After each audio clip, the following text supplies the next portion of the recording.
Welcome to the Voice of Retail. I'm your host, Michael LeBlanc. This podcast is brought to you in conjunction with Retail Council of Canada. Meet Nicola Pfeiffer, Senior Competition Law Officer, Cartels and Deceptive Marketing Practices from Competition Bureau Canada, with the first of a series of 4 episodes between now and the end of the year, created for retailers to help them understand the laws governing and protecting retailers.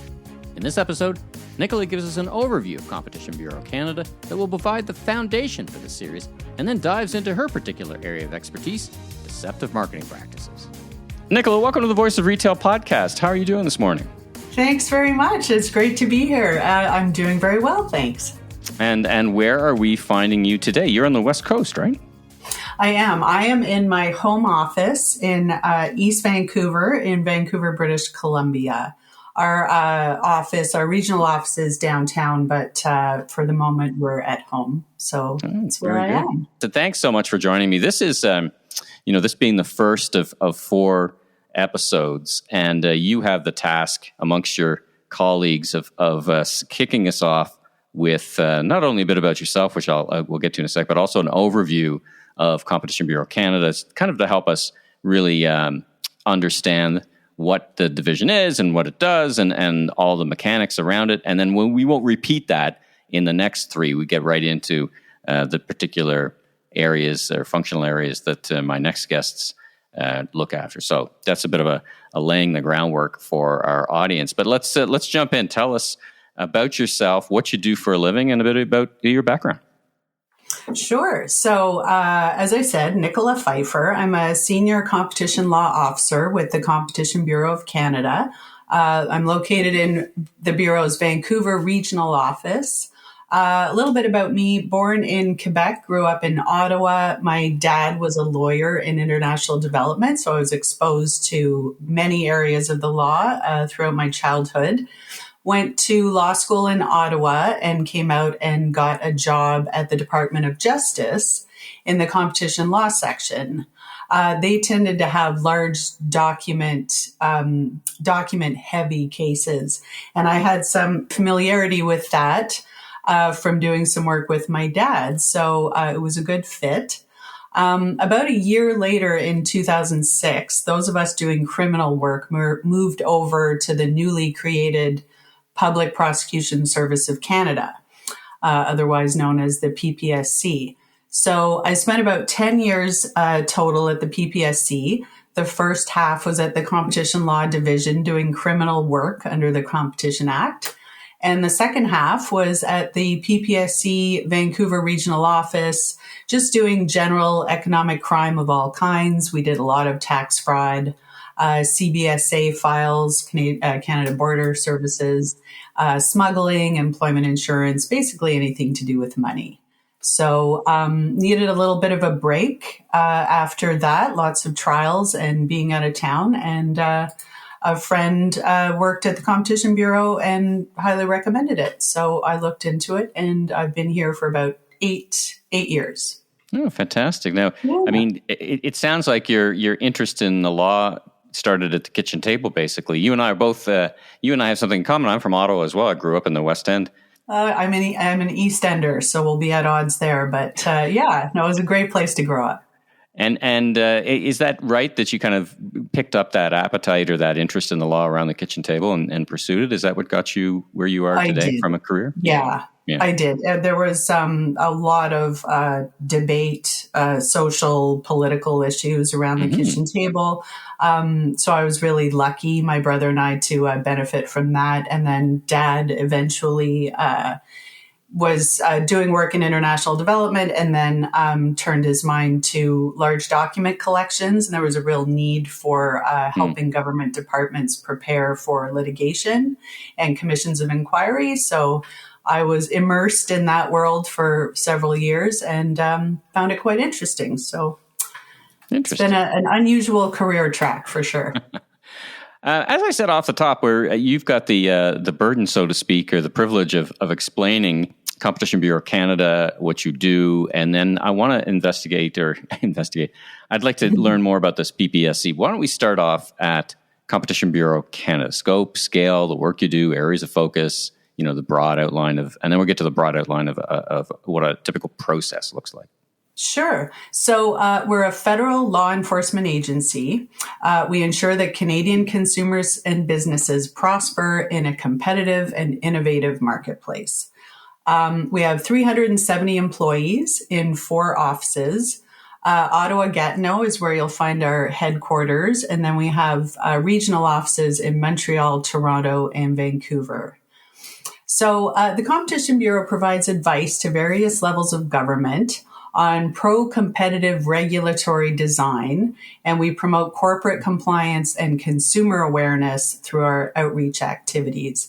One of the big activities we're involved in annually is Fraud Prevention Month every March, and I'll tell you a little bit about that later on. The Bureau investigates several types of business practices, and they would be deceptive marketing practices. So that's what I'm going to talk about today. Cartels, essentially price fixing and bid rigging. Mergers, where we look at whether a merger will likely lead to substantial anti-competitive harm in the market. And lastly, monopolistic practices, where we look at whether a dominant player is causing anti-competitive harm by abusing its market power. So those are the main lines of business at the Bureau. Right. And then so is it fair to say, and I think there's a TV show that talks about this, there's people who investigate the crimes and then people who prosecute the crimes. Is it? It feels like you're the former, but you mentioned this PPSC. Talk about that, because at some point you do hand over the case to this new. You described it as a new department created. Walk us through that a little bit, because I wasn't aware of that. We do. So back in 2006, that's when PPSC was created. They are modeled after the UK's model of prosecution. So they're headed by the Director of Public Prosecutions. Okay. Now, is that under the Justice Department? Is that? No, it's an entirely separate department. Oh, okay. So so it was created essentially to create to have a real division and an independence in terms of prosecutions. So not to be influenced politically or in any other way. The prosecution service conducts itself based on its own rules. So the way it works is the Competition Bureau, much like the Canada Revenue Agency, Canada Border Services, other federal departments, we refer as the Competition Bureau, files to the prosecution service, and they decide whether or not they're going to prosecute. So we put together something that's called a report to Crown Counsel that lays out all of the evidence, all of the facts, everything we know, all of our evidence gathering techniques that have taken place in the case, and we put it all together for prosecutorial review. They then apply the prosecution test, which is, one, is there a reasonable prospect of conviction? And secondly, is it in the public interest to prosecute? So now how often, you would go into this process knowing that those are the kind of the two milestones or the two touchstones or fence posts, whatever you want to call them.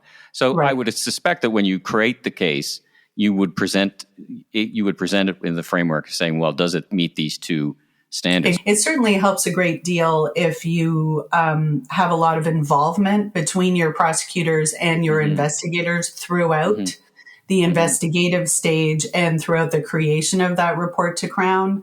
That will save any big surprises when you actually submit your report and receive. They write what's called a charge approval memo that essentially analyzes everything that we've told them and comes to a conclusion about which charges we might recommend, charges of various kinds. And then PPSC, it's entirely within their purview to decide what's going to be charged, who is going to be charged, and what's not. Got it. All right. Well, thanks for that. That's a lot of things. Some things I knew, a lot of things I didn't know, and I suspect it's the same for the audience. All right, let's move on to deceptive marketing, which is, I've been a marketer my whole life, so I'm very familiar. I thought I'm very familiar with the concept. What I want to understand today with you is, this how the Bureau sees deceptive marketing. I mean, I know this idea of marketing puffery, right? What's the kind of this? Where does it cross that line between marketing, ambitious marketing, and deceptive marketing? Help us understand how you define deceptive marketing, and then chalk the field for us a little bit.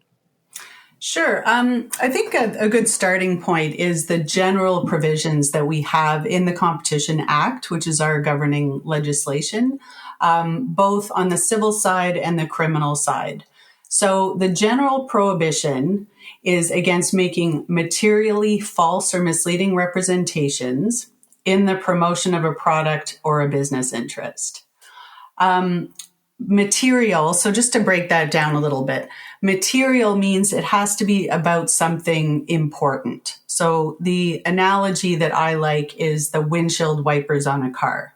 So if you're buying a car and you're told these are the best windshield wipers on the market, there's nothing better, and it turns out everything else that's been described about that car is accurate, but the windshield wipers are really not great. They're kind of bottom of the barrel, nothing special at all.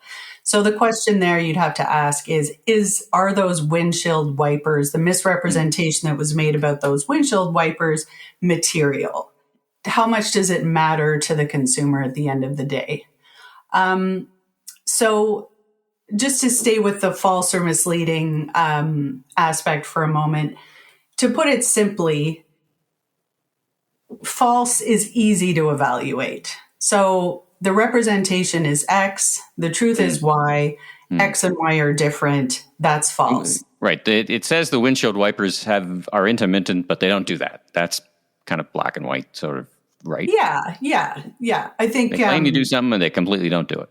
Is that Right, exactly. Now, misleading is a lot trickier. So that's where the rubber hits the road for many of our cases. Misleading often comes down to a series of issues with a promotion. So it might come down to the wording, the literal meaning of the words, but it also is going to come down to images and various marketing tools that you might see sort of put together on the internet or so even deceptive mail is still a thing, believe it or not today, although the vast majority of the conduct is on the internet. So where we do the vast majority of our work is in the misleading area.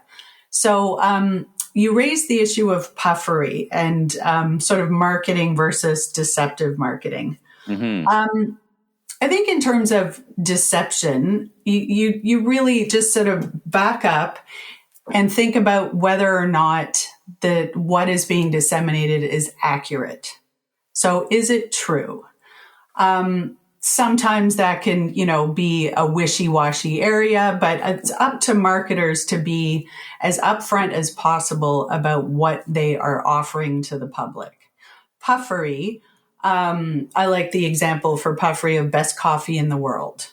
So if I'm marketing a coffee and I say, this is the best coffee in the world, most people know that they can take that with a grain of salt. Now let's juxtapose that with best coffee in the world according to the Coffee Association of North America. Now you're getting into detail. And one thing that's really important that I'm going to talk about in just a minute is the general impression. So what is the general impression being conveyed by your representation? That's what you always have to come back to. Yeah, it's super interesting. Nested in all this, and you touched on it briefly, is judgment, right? So, and I guess within judgment is this concept of, this concept of the average consumer. What do you lawyers say? The man on the Clapham omnibus, right? Saying, right. What would the average person think about that? Now, you guys are not the average people, right? First of all, you're way more educated than the average, but at the same time, you're in this business. You're still consumers, but how do you draw from your experience and what the average consumer is thinking? Sure. That's a really interesting area because we have debate amongst ourselves, at work regularly about different kinds of promotions and what should be taken from them. But what we always have to go back to is Now, the Supreme Court of Canada told us who the average consumer is supposed to be. So who do we consider that to be? And they call them credulous and inexperienced. So I know. Okay. Not super flattering. But before everyone gets upset with the Supreme Court of Canada, I think this low bar is a really good thing.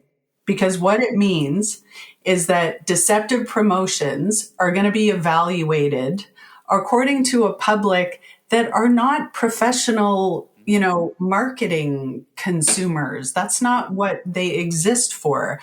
People have busy jobs. They have kids. They have ailing parents. They're, often have both. They have pets. They have jobs. They have cars that are breaking down. They don't, have the time and the energy to pour all of their energy and resources into evaluating what a promotion really means at the end of the day.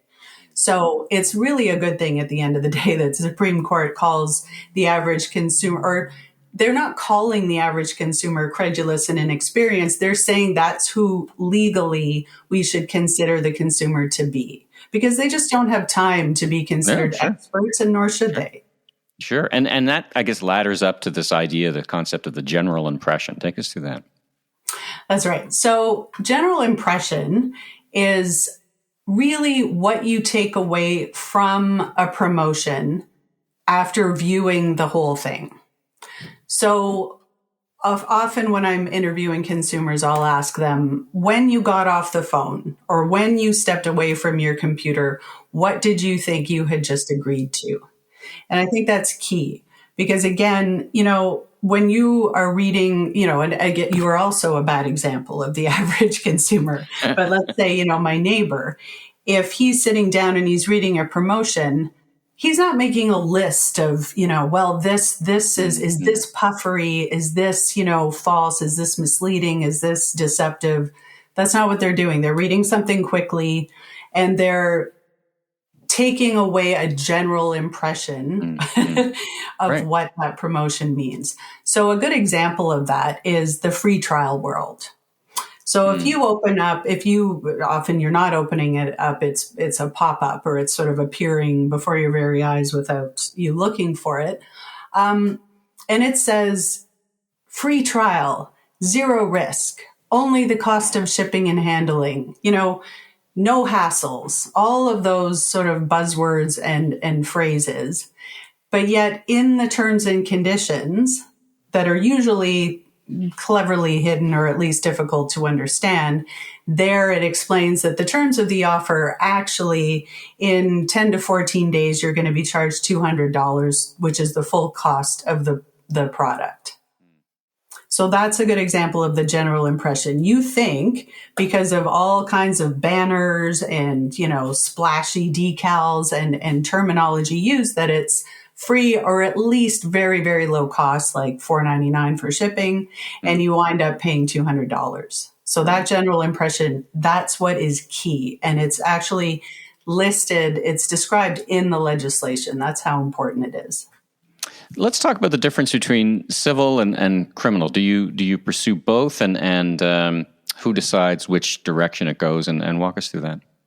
Sure. So we do have, so our general misleading provisions are both civil and criminal.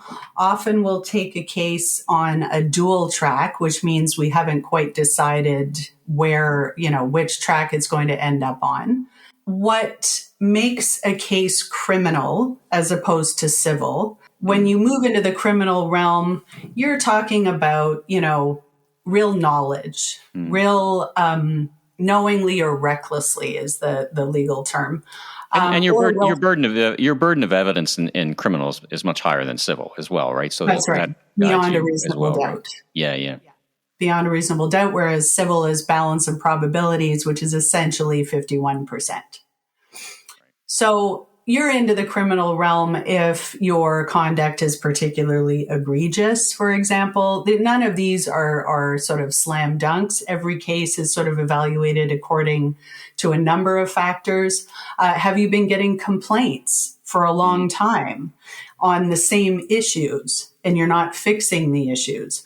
Are there a number of investigative agencies who have written to you over the years and said, we have a real problem with this part of your promotion or that part of your promotion, and nothing has been done? That's when you really get into trouble on the criminal side. And more, these cases are global. They're once in a while, you'll get smaller cases. And of course, there are many small civil cases, but certainly on the criminal track, they're usually disseminating promotions in one form or another across various countries. So we talk, investigative agencies get together regularly and they talk about these problems. So you will no doubt know when your counterparts in other countries are dealing with the same entity and having problems with it. Give me a sense of, give the audience a sense of what captures your attention. Like you open up the newspaper on a Saturday and you probably look at newspapers and flyers and stuff with a different lens than the rest of the average population. Is that part of it? You mentioned kind of complaint driven, or talk about that for a bit. What does it take to get on your radar screen? From what you do? Yeah, sure. So those meetings, those partnership meetings that we have, that is a huge source of problematic conduct for us. So we have domestic partnerships, and then we have international partnerships. So a lot of our files come from there. Also, complaints. So we have our own complaint system. We pay a lot of attention to the Canadian Anti-Fraud Centre's complaints, as we do the Federal Trade Commission that is based in the U.S., but they have a really terrific complaint system that incorporates complaints from the Better Business Bureau all over North America, as well as the Bureau's complaints. So that's a bit of a one-stop shopping sort of place for us to see what sort of conduct is problematic in the marketplace. And also, this is a job where it's really difficult to leave your work at the office because you just see this conduct everywhere, right? Like it's hard to get away from it. So many files come from, just enterprising officers who see conduct that's saw an ad in a bus, or I saw this on the subway, or whatever, right? You like all of us are surrounded by media of both terrestrial, digital, and all others, right? Yeah. And we're also consumers. So we get, we are sort of victims, so to speak, of the conduct ourselves, whether it's civil or criminal or where it lands on that spectrum. I was going to get into sort of various specific kinds of conduct that we see that are, generally a subject of our focus these days. So we talked about the general prohibition against false or misleading representations. So terms and conditions, that's big. Never think that you can hide the real terms of your offer in the terms and conditions. It won't work. It's been very specifically addressed by the courts many, many times. You have to pay attention to the general impression and the thing that really hits you in the face when you initially see that promotion. Can't bury the lead, as we would say in the media business. You can't bury the lead. Exactly.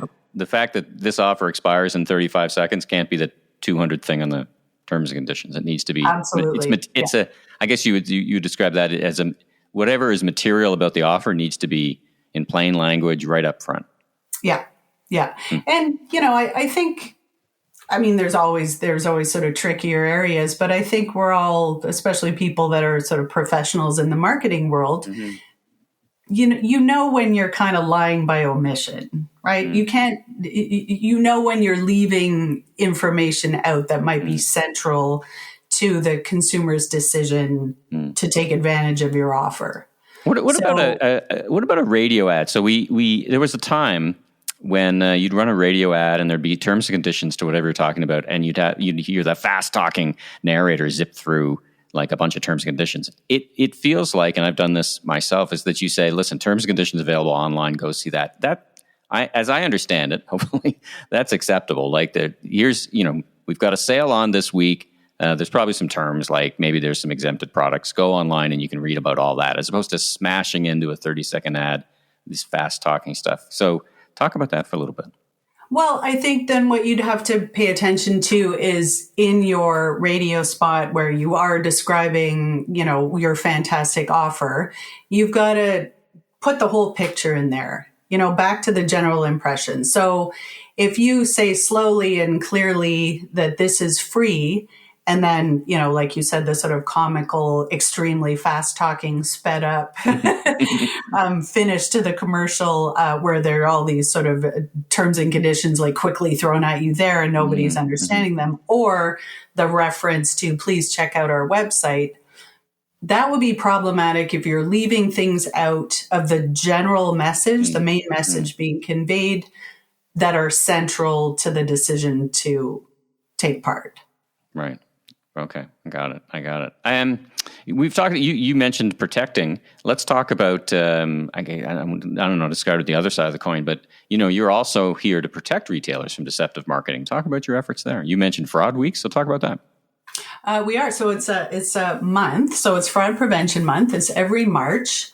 And we work with our partners, Canadian and international, and basically we pick a specific area to focus on just so we can sort of highlight something in particular. But, and that's always conduct that's particularly problematic leading up to Fraud Prevention Month and that we're seeing with our partners sort of across the board. And then we have a big launch. The Bureau does with the Better Business Bureau. We participate with our partners at the Canadian Anti-Fraud Centre, which is part of the RCMP, or funded by the RCMP, the OPP, and the Bureau. And we just try and get simple messaging out to consumers that we hope resonates. And we really try and get them talking about it. So I think that's key. The United Kingdom has a really terrific campaign that they've used for a number of years called Take 5. And I refer to that quite regularly in everything that I do to do with Fraud Prevention Month. And it means take a minute. All of these deceptive representations, all of these frauds have a rushed element. They have a time-sensitive element almost all the time. And you see that with the countdown clocks. When you're ordering things online, there are, only this much time left, only that many sweaters left, that kind of stuff. So Take 5 is meant to sort of remind people that I always say the more serious the thing is that someone's trying to get you to do, basically the more money they want, the more that Take 5 might be 5 hours or 5 days or time to call your neighbor. Don't believe them when they say, the world's going to fall apart if you don't take advantage of this in the next few minutes. Got it. So, yeah. Go ahead. So Fraud Prevention Month is one of those things. Yeah. And then I'd like to talk about a few specific frauds that tend to target businesses that I think some of your listeners might benefit. Hopefully not be too familiar with, but hopefully not. And hopefully after this, they'll sort of learn to spot the red flags. Government impersonation generally. So that's a big one. It doesn't necessarily mean that the fraudsters are saying, I am an employee with the government of Canada and I am so it's not a direct impersonation, but often they'll do things like include a lot of Canadian flags or a lot of check boxes or lists of things to make sure the recipient has remembered to do, which is really reminiscent of tax forms when you think about it, and other forms that you might be sent that actually do require some sort of action on your part when the government reaches out to you. That government impersonation can take various forms. Including one that's sort of comical. It's like the opposite of marketing techniques where it's very boring looking. It's black and white. There are no colors. There might be a barcode in the corner or something that sort of implies that this is something that the government is sending out and there are lots of them and they're sort of tracking them with this barcode, et cetera. often what we see with the government impersonation, that black and white form, is intellectual property renewal. So you actually are getting your IP renewed most of the time, but not always. Not every scam is created the same way, but for a really high price. But they make it look like you are receiving this notice, this reminder notice from the government. So that's one to watch for. Emergency kits. So more and more discussion of climate change and the effects it's having on society. We see fraudsters capitalizing on the need to be prepared. And many files have revolved around some sort of promotion or messaging that says that the government is now requiring small businesses to have this particular kit, or, here it is, and we'll sell it to you for $600. And, it's certainly not worth $600, but more importantly, it's not a requirement that is, has been issued by the government. One other one that I want to highlight is directory listings, online directories. This used to come in hard copy form, back in the day. And now, as you know, everything has moved online. And it's called the assumed sales technique, where they call and they say, oh, hey, it's so-and-so, and we're just calling to renew your advertisement listing. Or it used to be toner back in the days of printing a lot. So it might also have an angle of charity. They might be saying, that the purchase of this advertising is going to help the police or missing kids or firefighters or some group like that, when in fact it's not. So all of those things are things that we see typically targeting small and medium-sized businesses. There are some really nasty, much higher dollar amount frauds that are running around as well. When in doubt, take 5. Take a minute, have processes in place so that you know who orders the, so-called toner. It's always the same person. There's a record of it somewhere. Talk to each other. And one thing that is really a simple message that I try to sort of drive home during Fraud Prevention Month and all other outreach, and that's Google or use your favorite search engine to look up intellectual property renewal, for example, and scam. You would be surprised at how much useful information you find just doing that simple act. So do a bit of research, play detective. That's what we want people to do. Take 5, take a beat, play detective, visit your local friendly search engine and add scam to the topics. Great advice. Now, just to close off, legislation is a living entity, and even for those listeners who may be steeped in the intricacies of deceptive marketing, there may be some changes that have happened or coming up. Anything on the radar screen we need to know about? Yeah, we have some terrific new amendments to the Competition Act. On the civil side, we talk about administrative monetary penalties as opposed to fines on the criminal side. So on the civil side, deceptive marketing practices. So there's a new maximum penalty for individuals, and it's the greater of $750,000 or $1 million for each subsequent violation, and 3 times the value of the benefit derived from the deceptive conduct. A little bit reminiscent of nasty CRA penalties, if anyone out there is familiar. And that's the 3 times the value of the benefit from the deceptive conduct if that amount can be reasonably determined. Now, previously, this was capped at $750,000 and $1 million for subsequent violations. So that's one change to the individuals, and then to the corporations, and that's per count. So you may have several counts that you're looking at.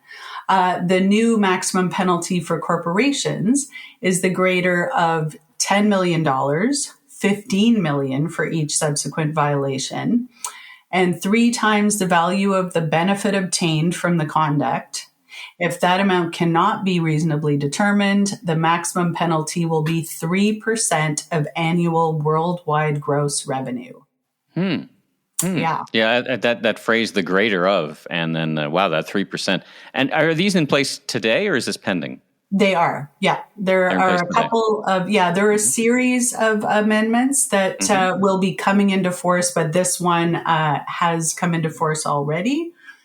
Also, one other thing of note, we didn't really get into it, but for drip pricing, which is when you have a price that is not really the accurate price because a number of other charges are going to be added to it afterwards. So the Bureau had quite a bit of success with car rental companies in this area. So the new amendments confirm that representing a price that a customer can't actually attain because there are mandatory fixed additional charges or fees is a false or misleading representation in and of itself specifically. So no longer under that general provision. And the one thing to keep in mind, this does not apply to charges or fees that are entirely government imposed. Okay, that's either provincial or federal. Exactly.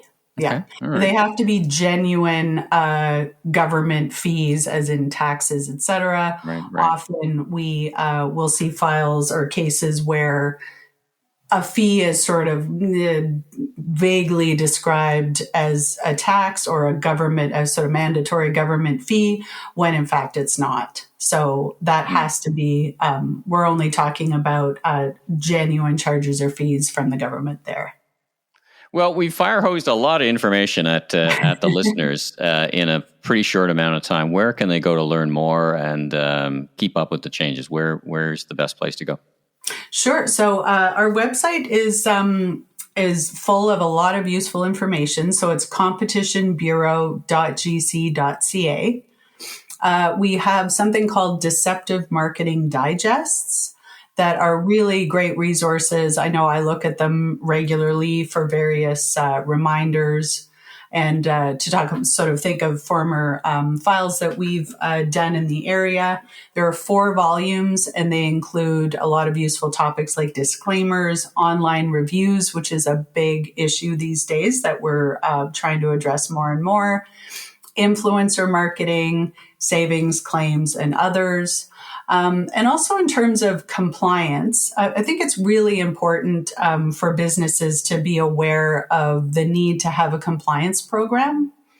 So there is lots of useful information on the Bureau's website on how to design an effective compliance program. So you don't just want a compliance program, you want one that actually works. And there's quite a bit of good information on what components of a good compliance program look like. All right. So well, fantastic. That is where I would lead you. Yeah. All right. Well, what a great first episode introducing this series. Very interesting. Things I knew, things I didn't know, and I'm sure the same for our listeners. Thanks so much for joining me on the Voice of Retail podcast. I wish you continued interesting work, I guess, and thanks for what you do, and thanks for joining me on the podcast, and I wish you the best rest of your day. Thanks, Mike. Pleasure to be here. Thanks for tuning into this special episode of The Voice of Retail. If you haven't already, be sure and click and subscribe on your favorite podcast platform so new episodes will land automatically twice a week. And check out my other retail industry media properties, the Remarkable Retail Podcast, Conversations with Commerce Next podcast, and the Food Professor podcast with Dr. Sylvain Charlebois. Last but not least, if you're into barbecue, check out my all-new YouTube barbecue show, Last Request Barbecue, with new episodes each and every week. I'm your host, Michael LeBlanc, president of M.E. LeBlanc Company and Maven Media.